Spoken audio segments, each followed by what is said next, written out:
What is ControlNet and how do you use it? Well, today we're going to take a deep dive into ControlNet.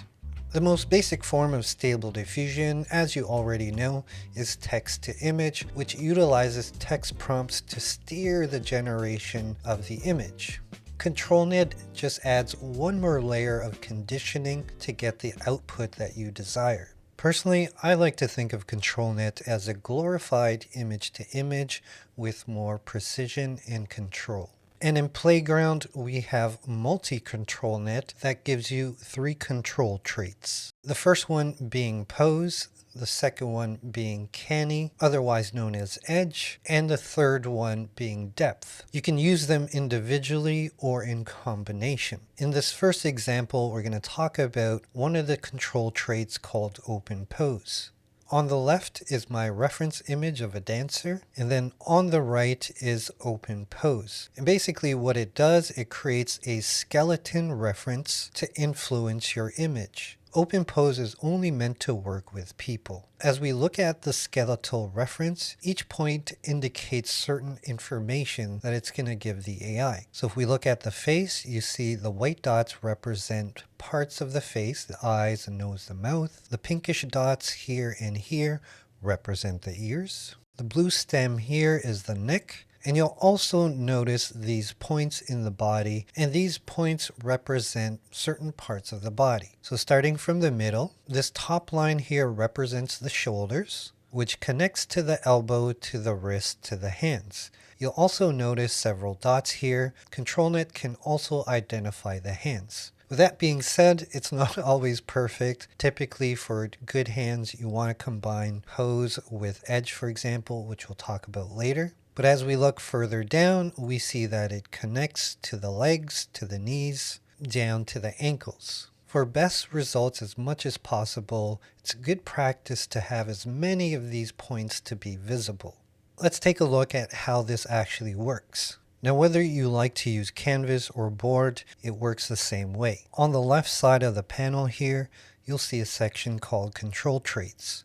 Click on Add Control, and here you can upload your reference image. So I'm going to select my image here, click on Open. Then you'll see a preview window here of the reference image. Let's go ahead and select Pose from the drop-down. And this little icon says Show Affected Area. If you click on that, it's going to give you a preview of your reference image. And then we have our control weight, which we're going to talk about in a few seconds.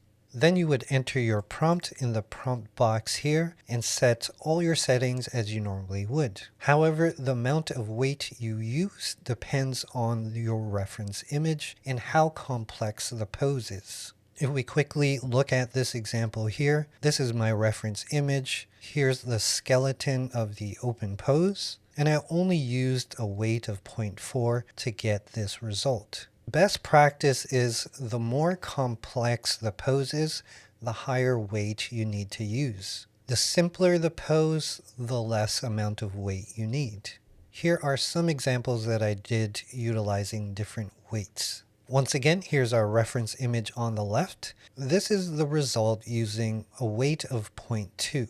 Right beside it is using a weight of 0.4. So you see with the weight really low, it doesn't adhere to the reference image too much. But then with 0.4, the leg is more accurate, but the arms are not adhering to the reference image, which could be a good thing in some cases where you want it to look more natural, and maybe you don't want the exact pose as your reference image. Now the downside too is that it does not pick up the hands all too well. Now keep in mind, don't judge the quality of the image. These are just some simple examples to show you how it all works. As we increase the weight to 0.6 and 0.8, you see now the arms are more accurate. We are getting more definition in the hands, although they're pretty long, but the feet now is going behind the leg. One of the downsides of pose, it does not detect any depth or edges, and that's why we have the other controls. Moving the weight up to 1, 1.2, and 1.4, we see for the most part it adheres to the reference image, but we do lose some details, and as we get higher we see that we're losing the hair as well. From my personal experience, between 0.5 and 1 is the ideal weights to use. Depending on your image, you just have to play around with those settings. I find if you get to 1.6 up to 2, it starts to degrade the quality of the image. A few things to take note of. If you have a reference image where the hands are touching, chances are you're going to get merged hands and unpleasing results. We look at these examples here. The person looks great, the face looks fine, but the hands, they're not the greatest. This one actually turned out pretty decent, but as you can see with the rest, you'd have to re-roll your image multiple times. So again, for this particular image, I would do a combination of pose and edge as an example. Next, we're going to take a look at edge, otherwise known as Canny.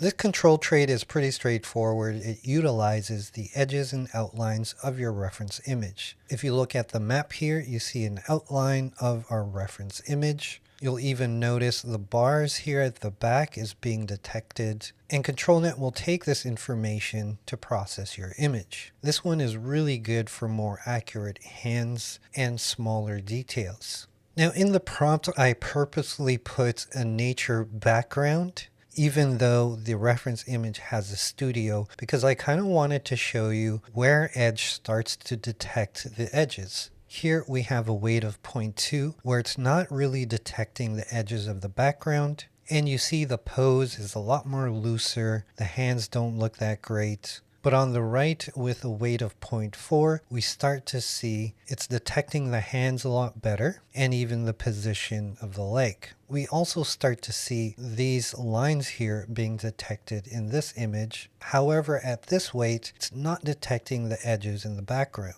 As we increase the weight to 0.6 and 0.8, we now start to see some outlines of the background. The details of the pose are also more accurate. The hands are more defined, as well as the pose of the legs and even the hair details. With a weight of 1, 1.2, and 1.4, now we start to see the edges being detected in the background, and none of the nature is being detected as well. The thing you have to watch with edge though, the higher the weight you use, the more it can overfit the image, meaning that it will crush details if it's too high and it won't look too pleasing.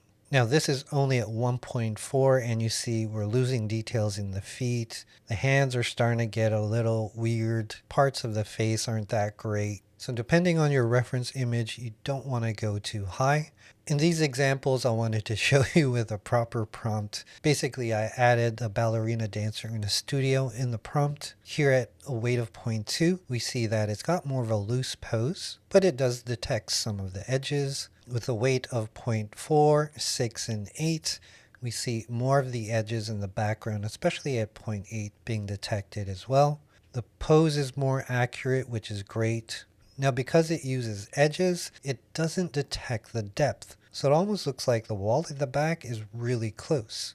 Very different from the reference image. And as we go higher to 1, 1.2, 1.4, now it starts to detect the edges a little bit more, but you see that the quality is not the greatest. So it's definitely overfitting the image. And the last control trait we're going to look at is called depth. Simply, it looks at the foreground and the background. If we look at the depth map of our reference image, you'll see everything in the foreground is white, and the farthest part of the background you see is in pure black. The gray areas are anything in between. So you see it's got like a gradual fade, sort of like a gradient, because it's detecting the foreground here. And then as we approach the background, the more gray it gets. And the farthest part of the image in the background, we see the windows here, is in pure black. If we compare it to the reference image here, especially in the background, see the square windows, depth can also pick that up.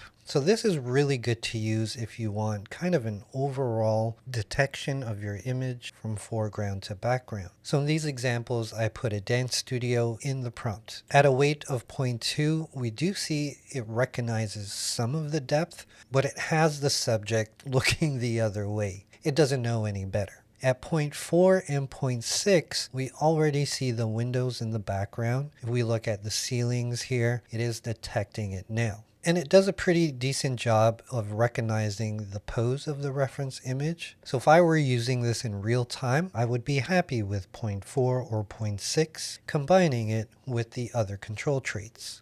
With a depth of 1.2, very little difference here, so there was really no need for me to go farther. Now, what's the point of knowing all this? You could potentially use all this information and even experiment yourself on what works best with your particular image. For example, if I wanted to combine the three to get the most details as possible, I can go with a pose of 0.6, utilize edge detection for the hands and the face with as low as 0.4 or 0.6, depending on what it is you want to do. And for depth, I would also go with 0.6 or 0.8 as an example.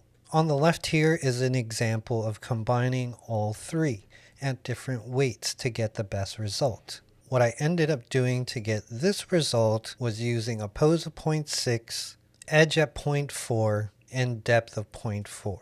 One thing I also want to point out is that currently ControlNet only works with Playground V1, which is the default model on Canvas, or if you're on board, it'll only work with Playground V1 or Standard Stable Diffusion 1.5 and the older text filters. It will not work with Dream Booth filters just yet, but the team's working on adding that soon. But one of the workarounds is just to bring this to image, play around with the image strength, and I got a result that looks something like this. Here's some more examples where I only used pose and edge because there really was no need for me to use depth because the background of the reference image was so close. The image here on the left is the raw variation, and these two are different image strengths through RPG. Now, as I said earlier, pose only works with people. Now, if you want to do animals, I'm sure a lot of you have pets. I would use a combination of edge and depth. Here we have our reference images that I used, and combining edge and depth gave me these examples here. You could totally transform this dog to look like a different type of dog. In these examples, I used edge and depth to change the environment, even the look of the dog. And here's yet another example. Here's some other examples utilizing depth and edge, our reference images here on the left, and some variations that were created with different weights, slightly different prompts. There's a multitude of things you can do with these various control traits. And then finally, here are some examples of some pretty cool titles you can do utilizing edge and depth. Here's my reference image and the results I got by really just using simple prompts like neon text, wood background for this one. I even utilized some of the text filters like neon mecha to kind of get this grungy look. These ones I changed the text to ice cold, and in the prompt I used words like snow and ice. So it's a great way to get some creative text. To summarize, use open pose for people. The more complex the pose is, the more weight you need. For anything else like pets, landscapes, cityscapes, products, and objects, you might want to use a combination of edge and depth. The more detailed that image is, the more weight is required, but it comes down to your reference image and experimenting with those weights. Now be sure to stay tuned as we're going to do some specific examples in future videos utilizing these various control traits. In the meantime, my friends, until the next video, this is Playground.